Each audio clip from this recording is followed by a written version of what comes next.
In this video, we're going to talk about Starbucks. They announced their earnings this past week, and Starbucks is now the home of Brian Niccol, who came over from Chipotle and did a fabulous job for the company. This was actually the gap higher on that announcement when the world found out that Brian Niccol was coming over to Starbucks.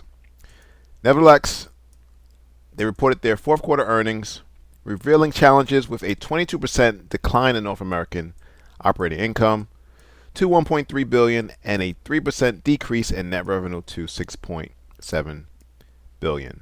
Now, despite the setback, Starbucks expanded by opening 722 new locations while announcing plans to eliminate extra charges for non-dairy milk alternatives starting November 7th. I think the biggest news was that their strategy is to, by any means necessary, get you your coffee in 4 minutes. Nevertheless, let's get into the charts. This is the monthly chart. And what we can see is we have some support down at $70. We have some resistance up at $116. And we have this weekly sellers level at 106, which worked once. Question is, will it work a second time? Let's zoom in for a closer look. Hopefully to answer that question. Now, this was the drop in price, 2 basic candles, and then the drop out. You also had, if you look to the left, you had a rally in price, a basic candle, a rally out. So this was a flip zone. This was buyers. This became sellers. So this was a flip zone. So rightfully so, when price comes back, it fills those remaining unfilled orders, and then prices continue in the direction of the trend. Now, to analyze whether this zone is going to work once again, as price came back, it penetrated the zone pretty much 100%. So I would be leery if this zone is going to hold again. We do have a nice W pattern, but this never gave you any opportunity to get long. Again, this was that news back in August when Wall Street found out that Brian Niccol was coming over to head Starbucks. Let's go down to the daily chart. And what we have right now is a whole lot of sideways price action. And within that sideways price action, we have this gap.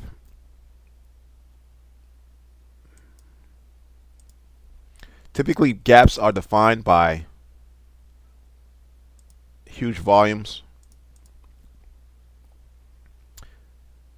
However, if you look at the volume candles, not really a lot of volume there. Price nearly attempted to close that gap, but could not. All right, let's look at that zone once again.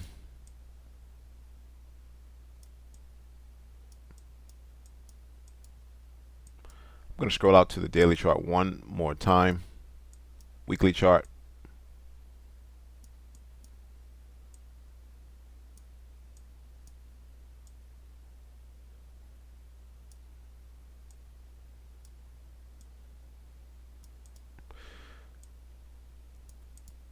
Okay, I'm going to zoom back down to the daily chart.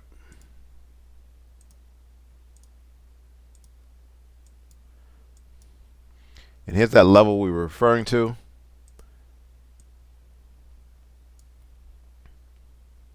Had a rally, basic candles, rally up, price takes a dip. One thing to note, prices are above the 200-day and the 100-day moving average. So price is definitely in an uptrend. However, again, scrolling out to the weekly chart, prices were at a discount down near $70. Prices are now at pretty much $100, selling at retail prices. So I would anticipate price at least reacting and pulling back. This level is going to remain as resistance until we get candle close above. Nevertheless, I think going into 2025, prices will hit this 115 level. Thanks for watching. Subscribe. Please like the video.